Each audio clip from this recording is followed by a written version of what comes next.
Everybody, good day wherever you may be. Thank you for joining us again. And we're very happy to welcome Charles Manson today, who's recently come out with his wonderful book on the second Karmapa, Karma Pakshi. Charles is a librarian for the Tibetan collections at the Bodleian Library at Oxford University, as well as at the British Library in London. He was also an instructor of Tibetan language at SOAS University in London for many years. So, Charles, it's a pleasure to welcome you. Thank you, everybody. I won't say much. I'll let Charles do his presentation, which will last about an hour, and it'll be followed by some questions at the end. So, if you want to write your or if you want just for the end, and then about an hour we'll have some questions. So, thank you, Charles. Welcome, everybody. Hello, everybody. Thank you, Jamyang. And good evening, good afternoon, good morning, whichever you are. I'll do the universal Zoom greeting. And if you just bear with me a second, I'll share the screen so we get the presentation. We have some pretty pictures. Okay, and then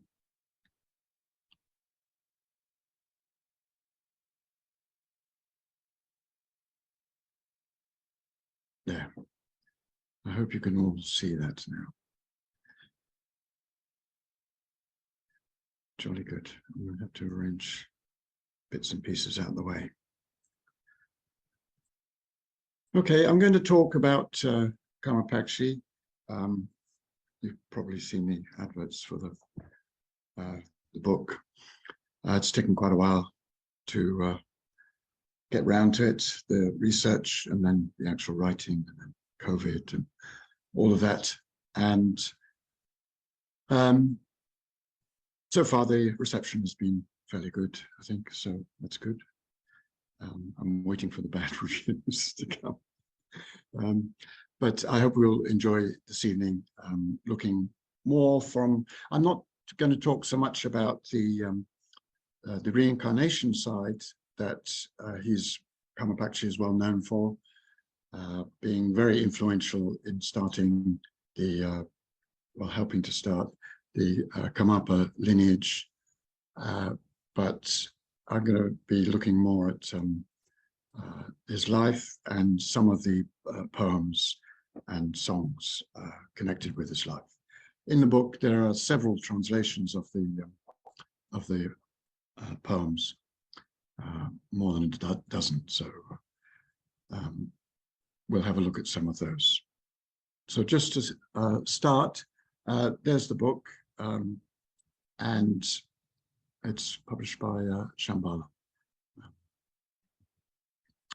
So I based most of the core of the book on the memoirs of Karma Pakshi from a manuscript that was reproduced in 1978. The original is probably in Rumtek Monastery, which seems to be inaccessible at the moment, the treasures section, and but it may not be. I've made several inquiries about it, because when it was reproduced in 1978, sometimes manuscripts didn't come back when they were loaned to go to Delhi. But I think we can probably assume that it's it's still at Rumtek. And you see, there are three main texts, and the beginnings of each of the three have this black paper with what looks like white. I did talk to somebody who had seen it as a boy, a teenager, and he said that it was silver. He remembered it as being silver ink on it. Yeah. And the other text that I've relying on quite a lot in this is the gur, the Vajra songs of Karma Pakshi, which I only came across during lockdown. I wasn't out wandering around, but investigating on the internet, and it's actually All Souls Library in Oxford has a reproduction of it. The reproduction was published in Chengdu in 2015.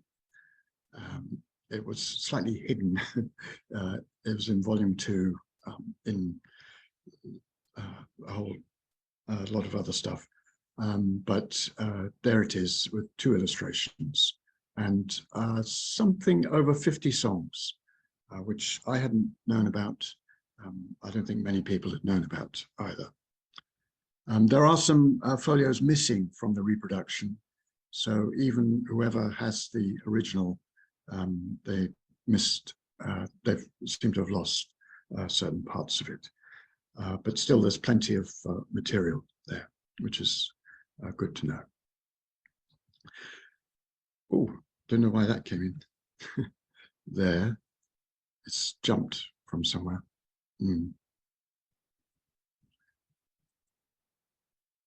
Let me, I don't know what's happening here. We've got a,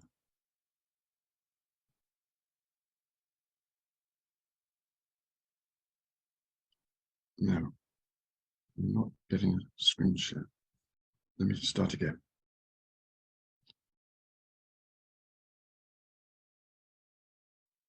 This should be fine.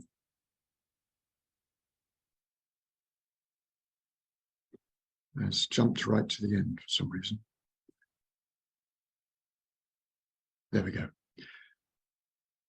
Okay. But we need this to be from current slide. Yeah. Okay. The arena in which, apologies for that. There was something technical.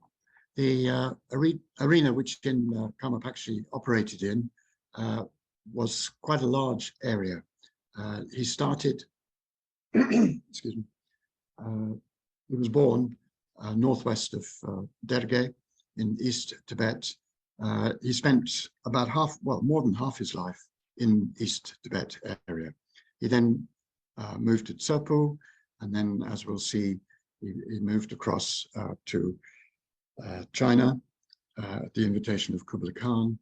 And then after meeting Kublai Khan, he then went up to Karakoram and then across eventually to Almalik, to the Chagatai Khan capital, I suppose you'd call it, and then came back over to northern China, northeast Tibet, and then went across to Shangdu or Xanadu, and then came back down to East Tibet, and eventually died in 1283 in Tsopo. So it's quite a huge area there, but he didn't start traveling until his mid-40s. And this gives more detail of the area in which he began. We've got, I can't, no, it's jumping all over the place.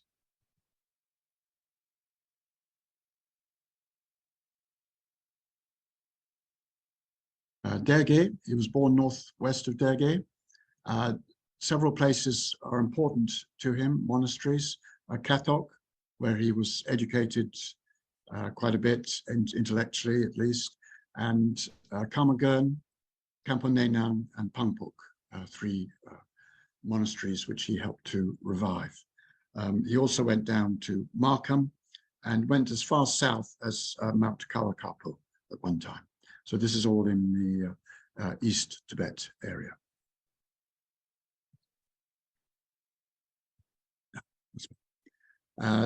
Yes, so his dates are from 1204 to 1283.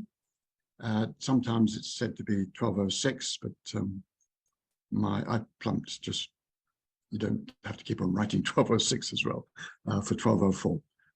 I had reasons for thinking it's the better date, but and he was born 1204 northwest of Derge, and he was quite a precocious child. He was reading quite early.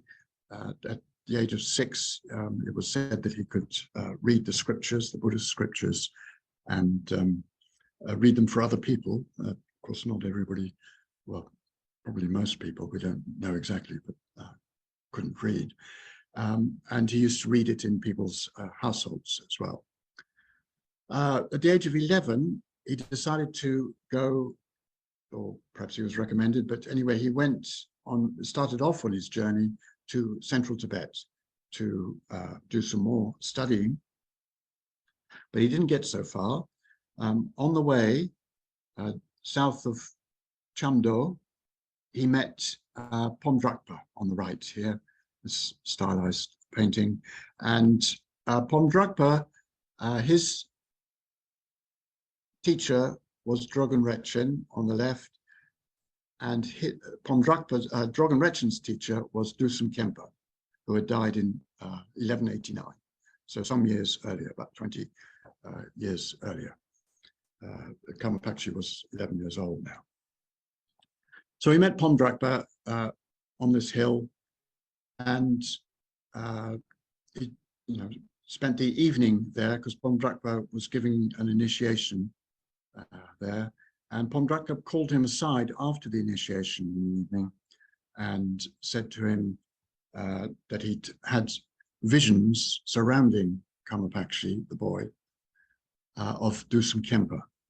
So the teacher of Pomdrakpa's teacher, his sort of guru, grandfather, I suppose, he'd had visions of him surrounding the boy. And several of these visions occurred in the following days as well. So Karma Pakshi decided to stay with Pomdrakpa and practiced, took instruction from him and practiced as well. And this Dusum Khenpa, who Pomdrakpa had the visions of, this is in the V&A library. It was only recently, well, fairly recently found. And Pomdrakpa taught, well, Karma Pakshi says that the three main things that he was taught by Pomdrakpa were the Doha of Saraha, the King's Doha, the Queen's Doha, and the People's Doha. And certainly Karma Pakshi seems, from his songs, or the ones that I've looked at, he does seem to be quite keen on Saraha. He does get mentioned quite a few times. He also gets mentioned a number of times in his memoirs. He also received Mahamudra instruction from Gampopa, or not from Gampopa, sorry, as formulated by Gampopa. And he received from Pomdrakpa what he refers to as introduction to the three kayas. He sometimes refers to it as 4 kayas or even 5 kayas, mostly as 4 kayas actually, which does seem to involve at least one tulko exercise, and there's some other meditations as well. It became really his favorite teaching to give. He gave it to Kublai Khan, to Mongol Khan, and he would give it publicly on his travels as well. So I'd like to just read a poem that seems to relate to his feelings about, or his understanding of Saraha. We don't know for sure when he wrote it, whether he wrote this when he was young, but I've inserted it in the book, page 15, just because it seemed apposite to put it there as reference to Saraha. Melody of Transcendence, Dharmakaya. The identity of samsara and nirvana throughout time, the primordial uncreated nature, transcendent Saraha, a supreme being, directly delivered the instructions of the oral lineage. In the Dharmakaya mandala of one's own mind, non-dual mind and appearance are a shimmering reflection. When a yogin of the wisdom realm does not shift from a realm of being effortless in all going, moving about, lying down and sitting, they are called a yogin with absolute conviction, spoken from Saraha's wisdom. Even the multitude of appearances have one essence, like waters merging into an ocean. All phenomena of the experiential world are a perfect nirvana, pure land. Indeed, the quantity of appearances has one essence when there is mastery of the non-meditation state. With uniquely immaculate Dharmakaya, yogins who have realized the essential meaning are said to have completed their activity. This short melody of transcendent Dharmakaya is the realization of Shavari. Let us give the advice to fortunate beings. Shavari was the main student of Saraha. So after a while, Karma Pakshi went to Katok, a Nyingma monastery. Didn't look like that then, presumably. And he received ordination and instruction, more intellectual instruction there at Katok from Jampabum. And actually, I've photographed, there seems to be a Karma Pakshi boot print in as one of the treasures of Katok monastery. So after studying at Katok, so he did study quite a bit in the Nyingma tradition. And in fact, one of his works, the Putsum Sopa Jamsotai, which has a lot of listings of tantras, something like 600. Roughly half of them you could categorize as being Nyingma tantras and half as being Sarma tantras. So he was quite well versed in the Nyingma tradition. And, oops, I jumped, yeah. And just to echo this, from his memoirs, this is from the text B, that he does mention that in one of his songs, he refers to the Lama is the great Brahmin, his advice is the great Mahamudra. This is he quotes this a couple of times, actually. But then he goes on to say, through realization of that meaning, although Dzogchen and Mahamudra have a difference in their names, the essence is the same. And it was this sentiment that he expressed that later led, one presumes, well, certainly he referred to it, Karma Chagmi, to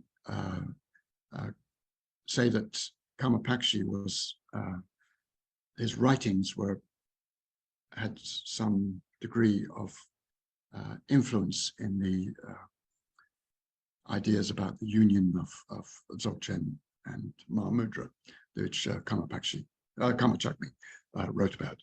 And later on in the 19th century, the Rime movement also acknowledged that Karma Pakshi was an influence there, rather a long way away, 700 years later, but that is said. And Trungpa Rinpoche in the 20th century also mentions this as well, that Karma Pakshi was an influence on the Rime thinkers. So after being at Katok for a while, he then joined up again with, let me move this out of the way, with Pom Drakpa, and there seemed to have been some difficulties with Mongol warriors and Mongol armies, and so they moved south to Markham to avoid the Mongols and Mongol soldiers, Mongol army he refers to. And it was unfortunately there at Markham that Pom Drakpa died. And this left Karma Pakshi somewhat despondent, he does mention. And eventually, after a vision recommended that he go further east, he went up towards Batang and settled to do retreat near Batang. And let's see what happened. I pressed the wrong, yeah. At a place called Pungri. These buildings here purport to be from the time of Karma Pakshi. And we have here, there's the buildings from a different angle. This shows the hill from down below on the road. And you can see a map of the road. And this is where Pungri is. He spent 11 years here in retreat. And eventually he began to get quite a reputation as a meditator, as a miracle worker, or a visionary, shall we say. And he gathered around him up to 500 disciples. Quite a few people sort of decided to meditate on the hill as well. And I have a song which relates to, well, I think it relates to Pungri, called the Melody of Karmapa's Intention. It also relates to what's coming up as well. It's on page 35 of the book. In the mandala of four immeasurables, I, a yogin with paired aspiration and application, the stallion of bodhicitta, I ride throughout the world. That is a necessity. In the mandala of fourfold evam, the yogin of the completed fourfold empowerments, with a victory banner empowering, maturing, and liberating, I lead the fortunate. That is a necessity. All Buddhas in all times, as miraculously compassionate Avalokiteshvara, with the six-lettered superb speech mantras, act for the benefit of beings. That is a necessity. Non-dual samsara and nirvana, the identity of immaculate Dharmakaya, ultimate Mahamudra, I will accomplish Buddhahood. That is a necessity. For those adorned with multiple fears, I pacify all the poisons. What is called the four types of activity will protect the teaching. That is a necessity. This short melody of five necessities, the universal yogin, with oral advice for the fortunate, sang it below the eastern mountain. Now, the name that Pungri is often given is Shachok Pungri, the eastern leaning mountain. And also, you will notice that there was the verse about Avalokiteshvara. So, while he was in retreat at one point, he had a dream in which dakinis appeared to him and said that he wasn't singing the Mani mantra, Avalokiteshvara's mantra, properly. So he said, well, how was it supposed to be sung? And they proceeded to sing it. And he then later propagated the tune of this Mani mantra, and it became quite widespread. We have a record in the 16th century saying that people would sing communally, they'd sing together the Mani mantra in the Karma Pakshi style. So one presumes it was from this style. So I made several inquiries about this tune, and eventually found that Lama Nola in America, is deceased now, he was said to know the tune. So I recorded it and then had it transcribed. And this is how it looks in Western writing. So I've had a simplified version produced using a Renaissance shawm, just to keep it simple, to give people an idea of how the tune works by a professional musician. And also, in a minute, we'll also play an interpretation by Adele Tomlin as well, which she's kindly said I could do. So we'll just first have it in a very simplified form, and I hope this is going to start at the beginning, and I hope it's going to work.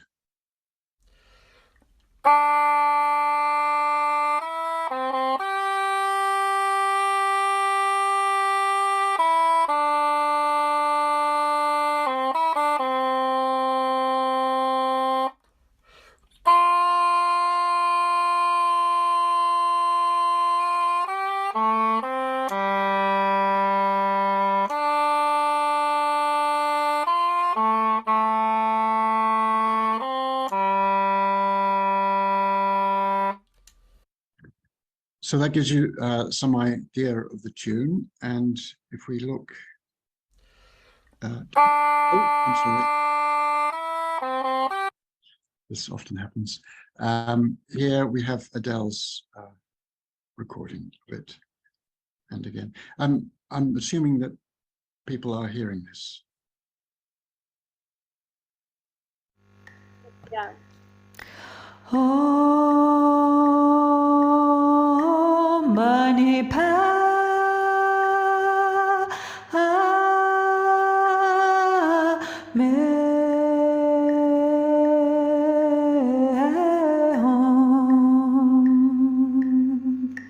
Om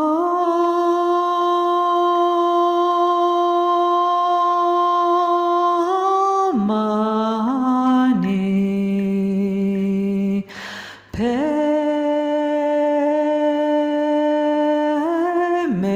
Hung.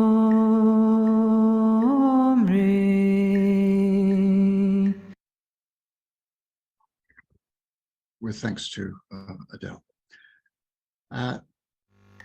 Oops, there we go. We haven't started again. And I'd be very happy if anybody wants to take it up and use that particular tune, either solo or groups or whatever. And so after 11 years, he left retreat. Well, shortly before the 11 years, he went down to Mount Kawakapo, and then went back up to Pungri again. And then after 11 years, he went to Mount Kawakapo. It's a sacred mountain, and did a circumambulation there, was pilgrimage. He went back up to Pungri, and then after 11 years in total of retreat, he decided to increase his activity in the world, and he went to Kampung Nenang and Pangpuk, which had been monasteries that Dusum Khenpa had originally founded, and he either embellished them or repaired them, and was really taking over his activity as the successor to Dusum Khenpa. He then went up to Karma and spent a summer and a winter there. And quite interestingly, it was while he was at Karma that here was the pictures here of the current, what they look like now. They were somewhat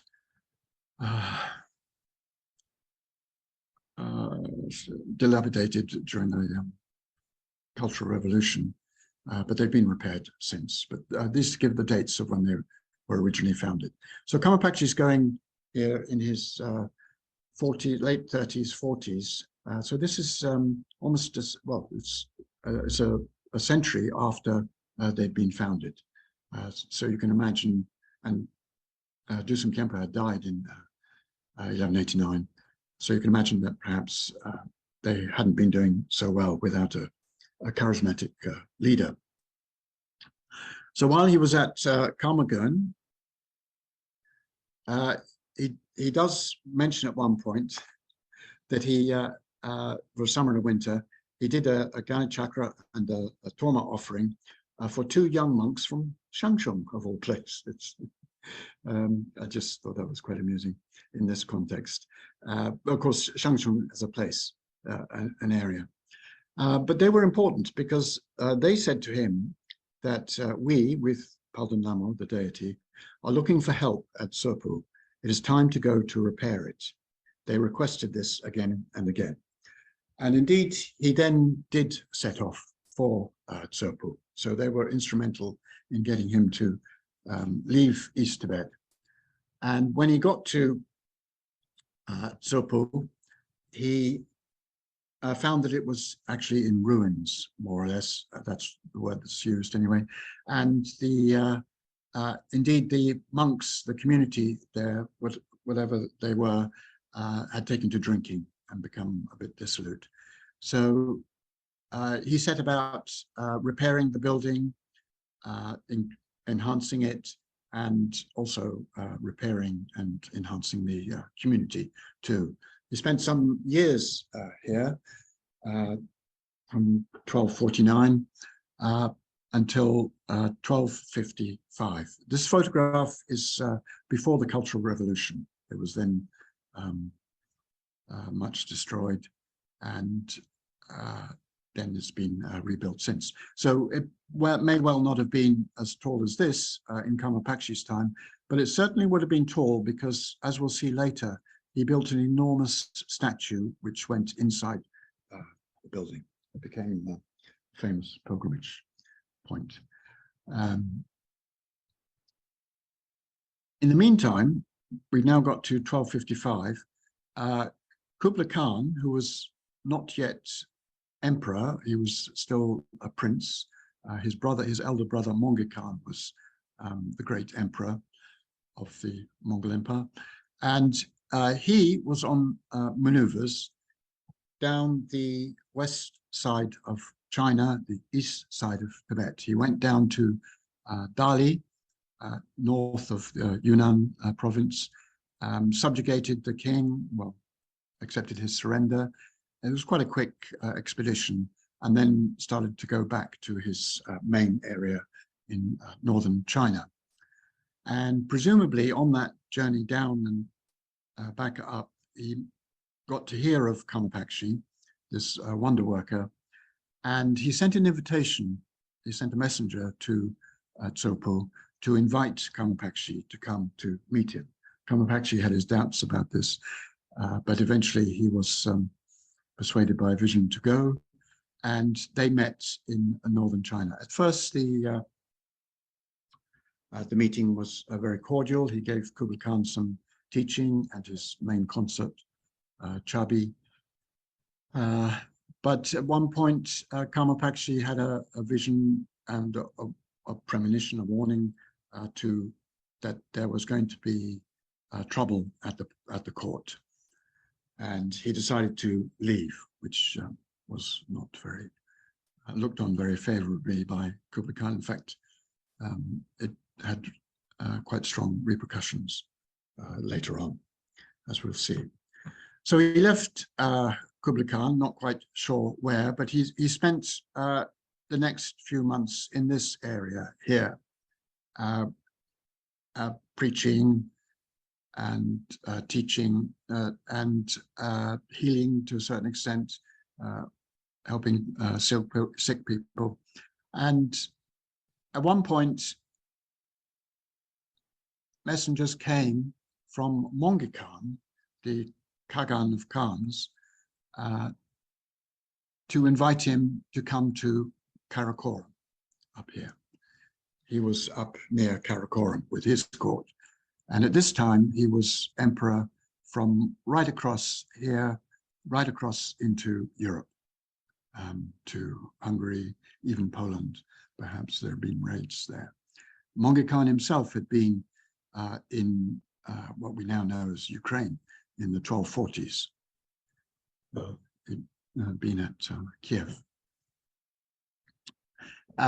So without any doubts this time, it seems, Karma Pakshi decided to go to meet Mongol Khan, and he crossed the desert and met him near Karakoram. And he spent quite some time with him, and the meeting was apparently quite fortuitous. There was sort of thunder and lightning and meteors falling from the sky, and then rainbows afterwards. So the emperor, on meeting Karma Pakshi, said to him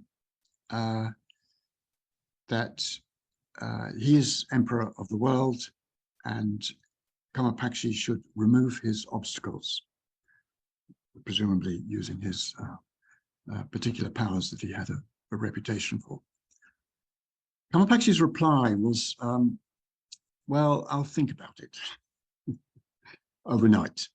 And so the next morning he did meet Mongol Khan, and he replied to him in verse. Here is a portrait of Mongol Khan, and this is his Karma Pakshi's reply to Mongol Khan. Indeed, in this imperfect world, Never will there be a king like you, whatever any astrologers have said. I myself, Karma Pakshi, seek to counteract your obstacles. Benefit the Buddha's teaching and all beings, distribute food and wealth throughout the kingdom, repair the residences of the lamas, and make sky offerings with no sense of loss. Again and again, I ask you to set free the people kept in the prisons. So it was a bit of a social program that Karma Pakshi was asking Mongi Khan to enact. And apparently he agreed to this, that he made numerous donations, both to the Dharma or for the Dharma, and also to regular people as well. He helped repair monasteries and stupas, and he, according to Karma Pakshi, he freed prisoners as many as 13 times. May well have been either criminals or hostages, war hostages. I'm not sure for that. But he also enacted an edict, which we have a separate record of, that there should not be the killing of animals. There should be no hunting and no killing of animals on 4 days in the lunar month. So he seems to have, this is what Karma Pakshi says he persuaded Mongi Khan to do, and it is referenced in another edict, Mongolian edict. Francis Cleves has translated it some time ago.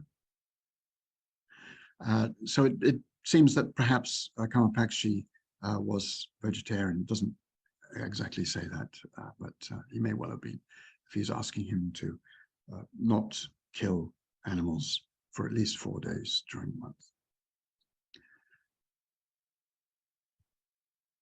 And he also gave the Chakrasamvara mandala empowerment to Mongi Khan, despite him being, a warrior, an emperor, responsible for killing many people. He seems to have been a good meditator as well.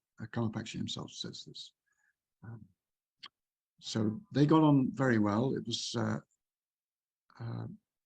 quite a harmonious relationship as opposed to the relationship with Kublai Khan. But nevertheless, Mongi Khan was still a warrior, and he was concerned to carry on the project that his grandfather, Genghis Khan, had begun 30 years earlier, and had actually died in the process of starting the invasion of China. And so Mongi Khan gathered his army and proceeded south. And at some point, Karma Pakshi left him and instead went over to Almalik, where the Chagatai Khan ruled. He was actually in a minority at the time. It was his mother ruling. Karma Pakshi does not seem to have had as much success there with teaching. He doesn't talk much about it, and he leaves fairly quickly afterwards, and then proceeds along the Silk routes back down to this area, where again he meets Mongi Khan and the army. And on the way, probably at Kucha, possibly at Turpan, that he has a dream to build a great statue, which he eventually does in Tsukru.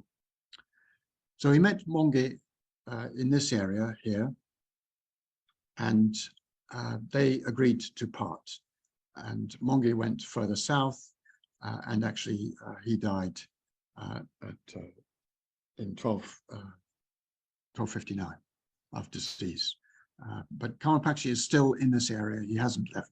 He had numerous donations from Mongi Khan, and he was concerned with, at the time, repairing monasteries and teaching in this area for the time being. But Mongi Khan having died, in 1260, a civil war broke out between the two younger brothers, Kublai Khan and Adik Burki. Now, Adik Burki had been in Karakoram and had taken teaching from Karma Pakshi. So it's alleged that Kublai Khan saw Karma Pakshi as being an ally of Arik Burki. So he issued several death warrants to try to have him killed. Now, extraordinarily, here's a picture of a westernized picture of Kublai Khan at Xanadu, Shangdu, and this is what it looks like nowadays. Now, if we can jump to the 20th century,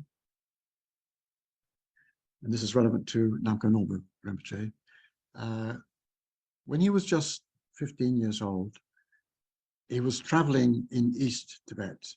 And if you look at the International Dzogchen Community website, they have a timeline giving this, that in the summer of 1951, he was traveling there.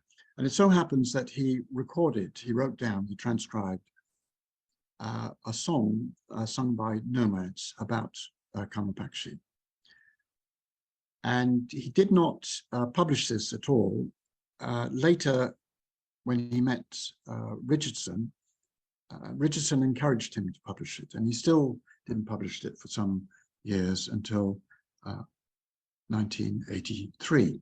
This was the first publication. And it was then later translated into Italian and has been translated into English as well. And I haven't included all of it because this song that the nomads would sing, apparently, of the life of Karma Pakshi, some of it in this panel here is to do with Karma Pakshi's life, as you know, his mother and his father and so forth. So I just translated the beginning part and then jumped to the bits that is about these attempts to execute Karma Pakshi. So this comes from page 92 and 93 in the book. So the first 5 lines down to here, I've translated here. You can read the translation Namkhai Norbu's book, if you wish, for the bit about his childhood. For each person, for everyone, he turned the Dharma wheel in China. The man who encouraged Chinese people to Dharma is the yogin Karma Pakshi. To the Lord Karmapa, I pray. And then if we jump to here. He turned his horse's bridle down toward China. Offerings swirled like a snowstorm. To the Lord Karmapa, I pray. When he was hurled from a white rock, spontaneously he became the king of birds, the vulture. To the Lord Karmapa, I pray. When flung into blue water, spontaneously he became a natural water bird. To the Lord Karmapa, I pray. When thrown into a pit of thorns, it would become a cushion of smooth white silk. To the Lord Karmapa, I pray. When thrown into a red fire, spontaneously he became red Agni, the god of fire. To the Lord Karmapa, I pray. When put inside a small cell, spontaneously it became a multi-door stupa. To the Lord Karmapa, I pray. When put in a dark room, a sun of the divine light rays shone. To the Lord Karmapa, I pray. When flung into a pit of insects, the large insects danced around him, and the smaller insects swirled around him reverentially. To the Lord Karmapa, I pray. So it seems that Karma Pakshi was able to either avoid or transmute all the harm that was said to have been done to him. And actually, in the end, the Karma Pakshi mentions himself. He doesn't mention all these various tortures, but afflictions. But he does mention that the executioner gave up in the end. Actually, the executioner, committed suicide. Kublai Khan gave up on trying to kill him and actually put him into exile, internal exile. It was a common punishment in those days. And he sent him, well, it's either a lake or a sea, on the banks of a lake or sea. I posit that it's a lake, the Dalai No, which is northeast of Shangdu, of Xanadu. And Karma Pakshi doesn't give much description of it, except to say that it was very, how should we say, it was very isolated, and there wasn't much growing there at all, no trees. And it was quite desolate, is the word, yes, I was looking for. So he spent 2 years there, and he wrote several of his works. In particular, he had visions of Manjushri and had a discussion with Manjushri, which he wrote down. And I've translated some of the questions, at least, of that in the book. After a while, of course, the civil war, well, not of course, but the civil war came to an end. Arik Boki was defeated, and Kublai Khan became the head Khan. And he called for Karma Pakshi, who then came close to where Beijing is now. And Kublai Khan again imprisoned him, made sure that the doors were nailed shut, put a guard around him in shifts. But nevertheless, Karma Pakshi managed to escape. And at this point, Kublai Khan has a change of heart and decides to accept him as a teacher, asks him for teaching, and asks him to stay again. But I think Karma Pakshi probably had enough by now, and he was quite old, of course, and he decided to, well, he requested to go back to Zopu, to Tibet, and Kublai Khan gave his blessing and said, yes, please do go. And so he spent 8 years on his way back from near Beijing, first to East Tibet, where he was had quite a lot of wealth by now, certainly from Mongol Khan and perhaps from Kublai Khan as well. And he built statues in the monasteries that he was associated with there. And then he eventually proceeded to Sopo, where he built the huge statue, 60 feet high, that he'd had a dream about in Kucha on the Silk Route some years earlier. And this huge statue became very quickly became a place of pilgrimage, and a party of pilgrims came one day, and amongst them was an itinerant potter and his wife.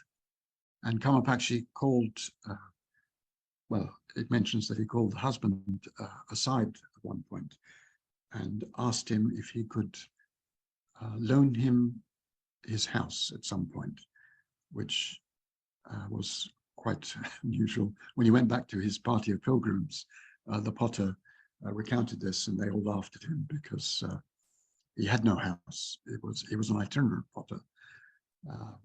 But it turns out that the following year they had a child, and this child became recognized as the third Karmapa, the successor to the second Karmapa.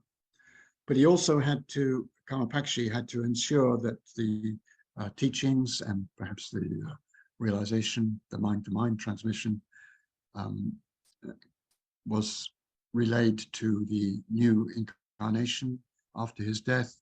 And so he asked Ugyempa to do this, and he subsequently did when he found the child 5 years later, at the age of 5. And Karma Pakshi died in 1283, And we do, oh, and again, I've gone right to the end, unfortunately. Here we are. Press the wrong button. We do have what might be called his final song. It's not recorded in his memoirs, but it perhaps was kept in another tradition, an oral tradition, and it was put in situ panchins in the 18th century, quite a long time later, a rosary of crystal jewels. I don't know where he got it from, but I think it's worth reciting. This is Karma Pakshi at his deathbed. Before he died, he had what seems to have been a stroke of some sort. Couldn't speak and couldn't move well. And then he seems to have got better for a bit and then eventually died. Although I will have passed from this beggar's life, signs will occur in the clear sky. My bodily remains will be corpse relics, my self-awareness resting in the afterlife state, self-illuminating, equivalent to the stainless Dharmakaya. And because it is able to bless the stream of being of others, immeasurable benefit for beings will indeed happen. Because we realize the stainless Dharmakaya, there is not even a mere scrap of fear of death. Because I am free of the basis for future transmigration and its process, there will be no transmigration in the Dharmakaya.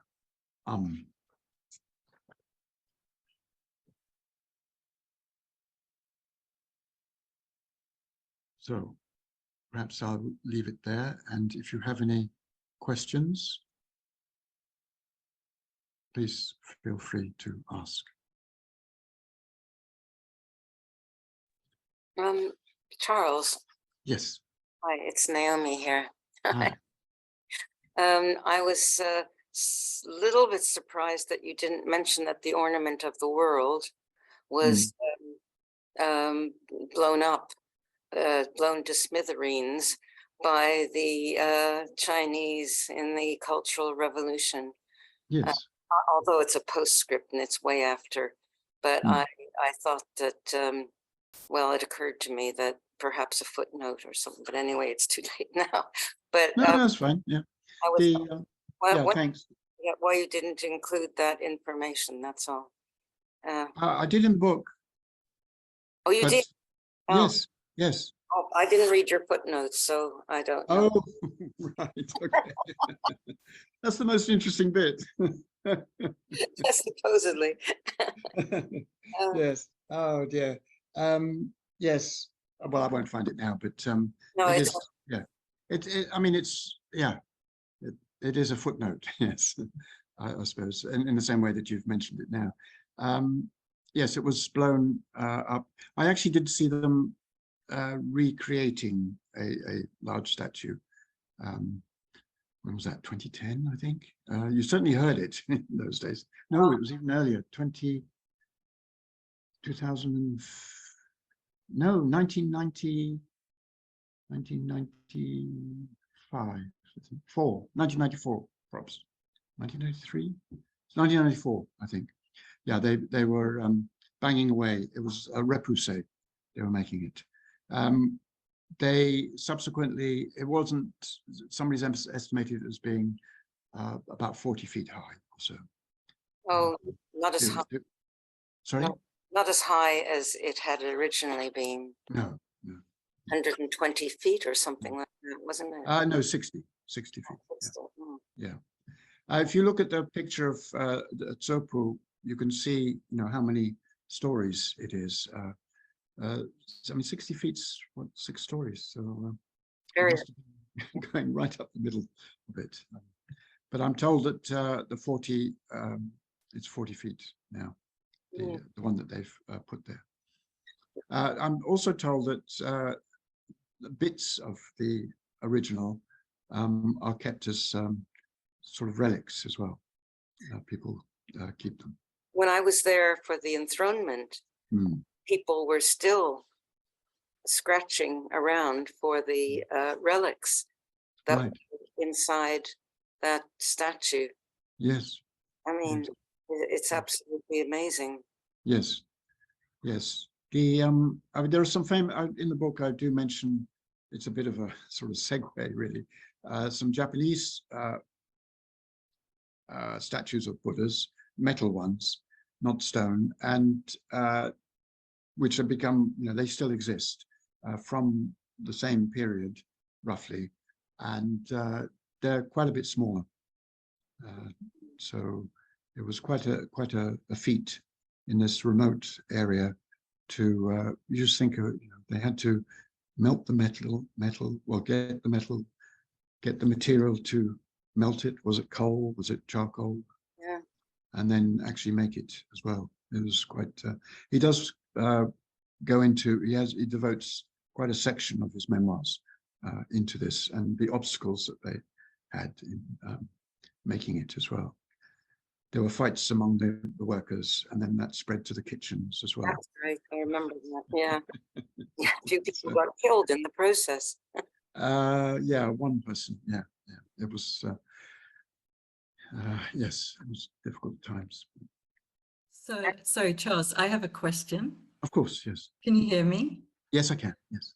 Okay, great. So actually, the first question is quite a technical one. So in the Karmapa name, you put the diacritic with a long A. That's the first time I've ever seen that.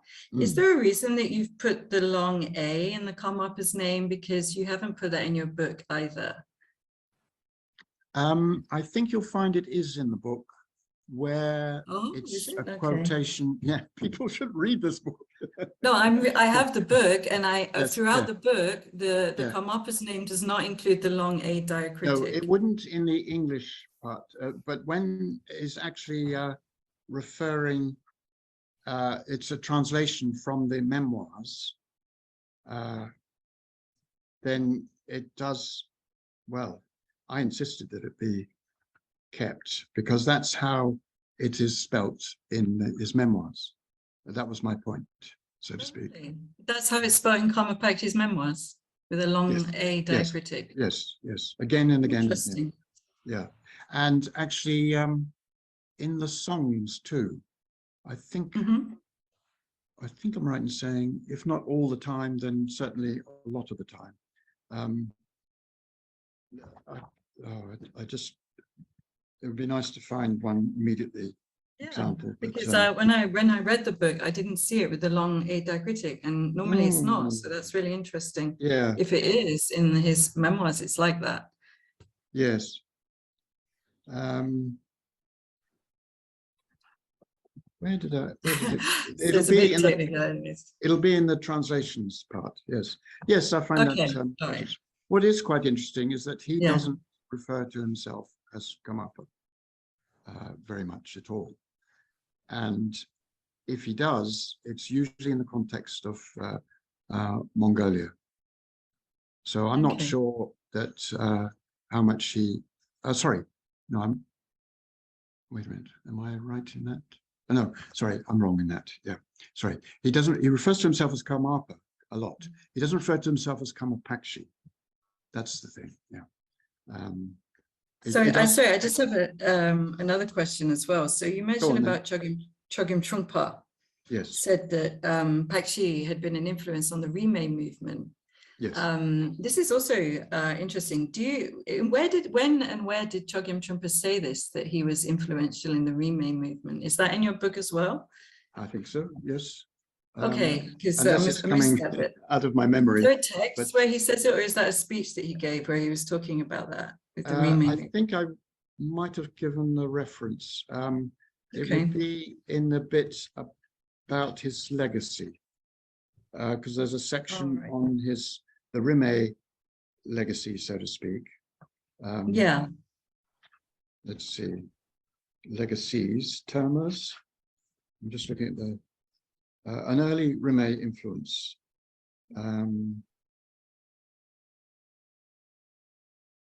Let's see, do I mention? Yes, it starts, the first word is Trungpa. on page 127. Okay. Trungpa states in passing in his oral teaching mentioned above. I think this is the Sadhana Mahamudra teaching. Right. It got published when discussing Jampan Contra Lodutai and the 19th century Rimé. I didn't read it all. That but the quote is, the initial inspiration for the Rimé school came from Karma Pakshi. And then I go into Karma Chakmi mentioning it, that his intention was the unification of both the new and the old Tantra traditions.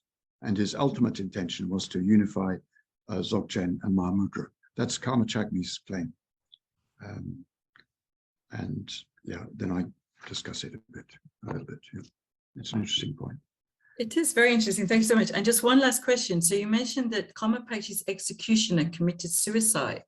Now, does it say how he committed suicide, and who says that he committed suicide? Is that Karma Pakshi as well? Who says that? I think he doesn't. I think somebody else mentions it. I think it comes later. It might be Kacha Wangpo. I'm going by memory here, so don't pull me up on it. It's okay. But he does mention, there's a long, in the first part of text A, there's quite it's in verse, and there's quite a bit about that, all those events, really. And he does mention the executioner, but I don't think he says that he committed suicide, and that somebody else mentions it later. And I would have thought it was Kacha Wangpo, but again, that's without looking it up, I wouldn't guarantee that. Yeah, that's very interesting. And was that while he was trying to execute Karma Pakshi, he then sort of committed suicide, or it's not clear? So as in... Yeah, it's not clear. It's not clear. I mean, we can do the Hollywood thing and extrapolate that he was ashamed in front of Kublai Khan or something. He was frustrated, or suddenly he realized that who Karma Pakshi was, and was ashamed. You can do all sorts of, but it doesn't mention history. Okay, well, that's very interesting. Yeah, thank you. Yeah, okay, thanks. And thanks for the tune, Adele.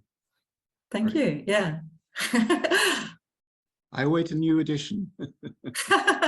Well, there's supposed to be a new one coming, so good, good. And the vegetarianism as well. So you mentioned that he there was this edict where he suggests that for 4 days. Now, is there anything else in Karma Pakshi's writings which indicate his vegetarianism? Not really.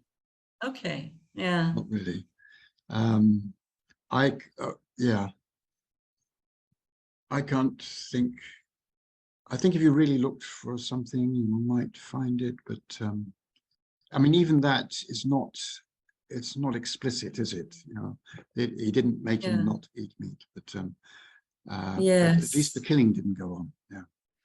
At least the killing didn't go on.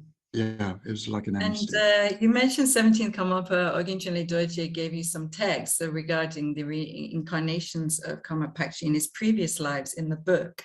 Yes. Is that correct?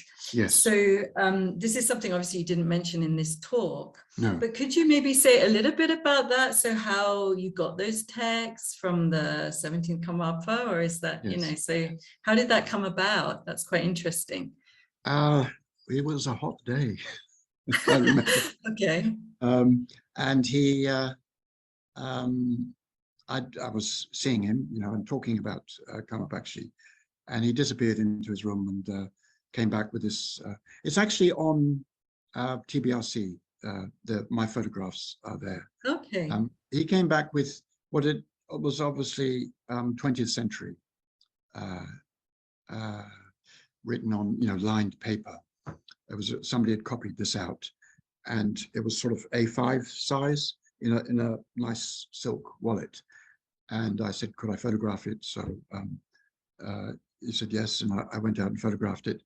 And but curiously, this was in 2010. I had been in Palpung about a month earlier, and in the kitchen there, I was sleeping in a lama's kitchen, and doing some work, and the not kitchen work, studying, and he had some texts, just a whole pile. I have a picture of it somewhere, but not now.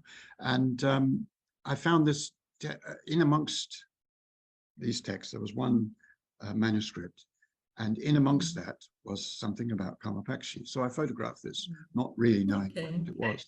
And actually, this was the same text. So in that year, a month apart, and however many, 1,000 miles apart or whatever, both of those texts appeared. They've since been, that reproduction, the manuscript in Palpung has been photographed by somebody else and put on BDRC, and the Karmapa's copy of it, my photographs were put on BDRC, and also they've been published by Peltzik as well. Again, just the same thing. And also, I think, no, I don't think Sopo published, I don't think, no, they didn't have it then. No, I don't think they've published it at all.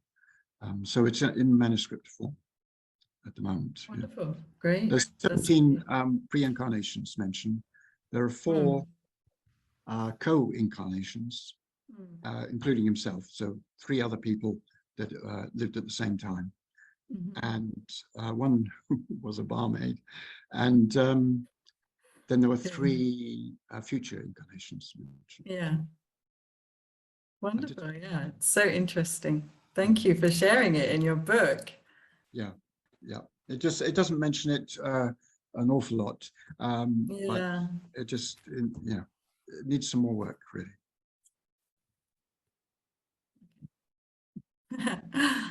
Any other questions? Well, I'll let some other people ask some questions as well. I don't want to. No, that's fine. Yeah, thank you.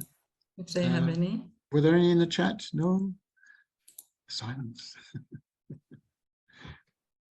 Is this going to be available afterwards? Is this recording going to be available from Shangshung? Because I missed the first part. Yes, we will put it up on YouTube. Oh, hi. Yeah. Hi. It will be up on YouTube before long. Okay, and you'll send messages, I suppose, to people who registered, I hope.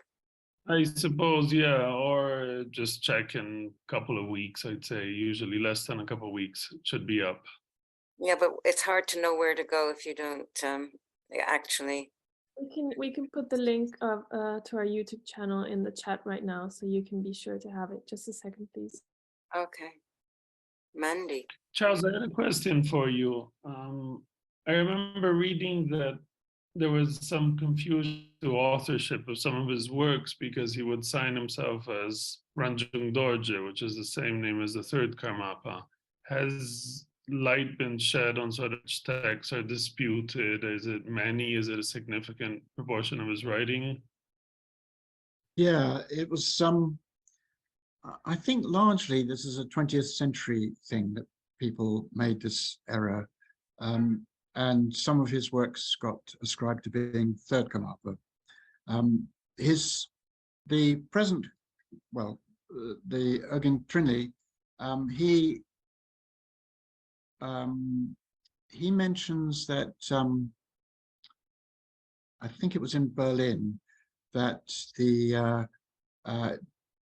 Rangjung Dorje was Karmapa's secret name, his sort of esoteric name, shall we say, and that it then got passed to the next Karmapa because of that, and that in fact this happens quite a bit. But actually, within the memoirs, he refers to himself as Rangjung Dorje a number of times. It's not is not infrequent. So that was, that was his name, so to speak. Either that or Karmapa, he refers to himself as, and very rarely as actually. Okay, thank you. Do we have any other questions? Yes, I do. Yes. I would like to know who introduced the Karma Pakshi ritual into the Karma Pakshi ritual liturgy, and how the Dhammapalas are implemented, who they are, who are the protectors of these teachings. Yeah, it's you mean the Karma Pakshi sadhana? Yes. Yeah. It's the first Yong'e Mingyo Rinpoche, Mingyo Dorji, and he had he was meditating at dawn, and he had a vision. He was meditating on Benak Chen, so I think that might answer your secondary part of the question a little bit, anyway. And he was meditating on Benak Chen, and then he had a vision of Karma Pakshi, and Karma Pakshi spoke to him and gave him sort of, it's almost like a 3-part instruction, which I've translated in the book on, where is it? Page 124. It's quite profound, really. And then apparently later he found a text nearby inside a rock, and the practice itself was developed from that. Yeah, the vision that he had was the vision that is used for the visualization of that particular practice. The version that people use nowadays, I think that's written by Jamgon Kongtrul. He may have reworked it or something, or else, I don't know, it certainly appears in his collection of termas. He may have rewritten it slightly, but or added to it, I don't know. I haven't followed up on that. But it was from the 17th century. And of course, Mingyo Rinpoche nowadays gives the empowerment. He gave it last year, I think. And the Karmapa, the present Karmapa, and also the previous Karmapa, highly recommend this practice.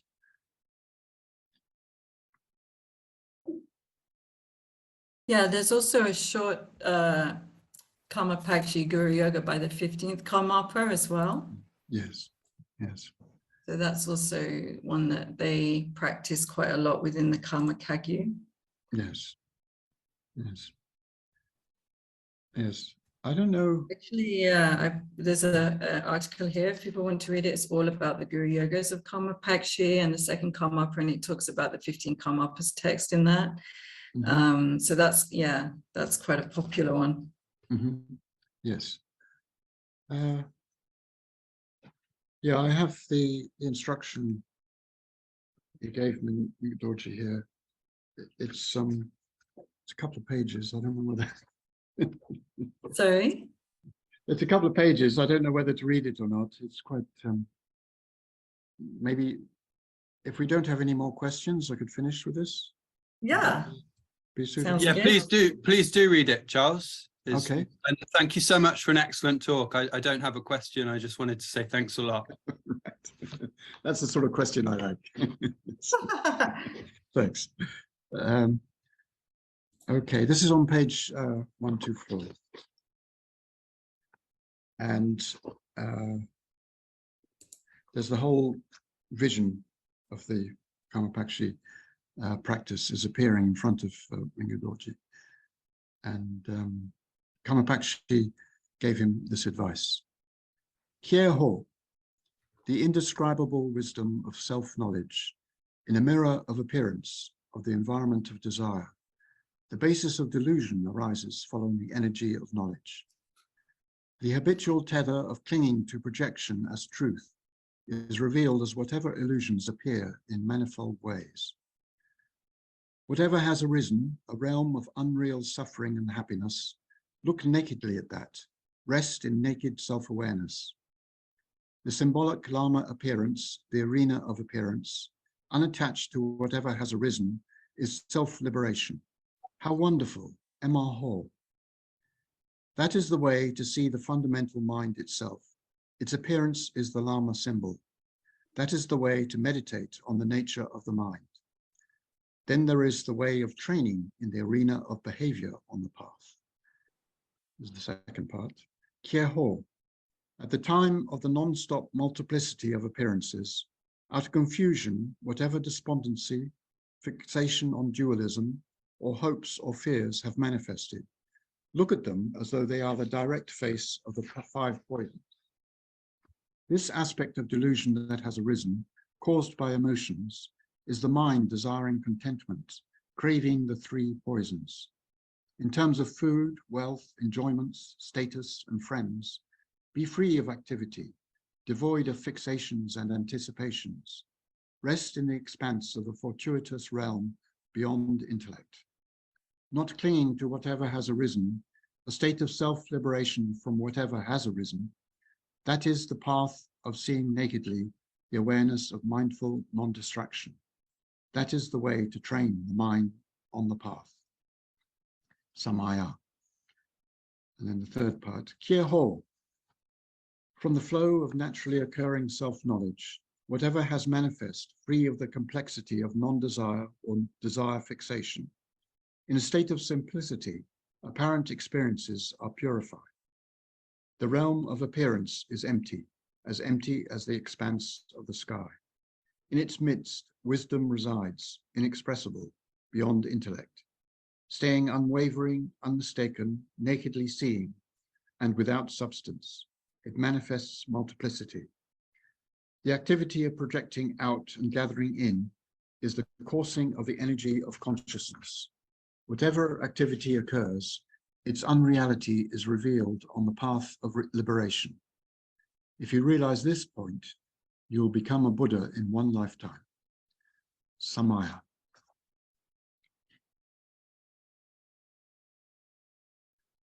There we go.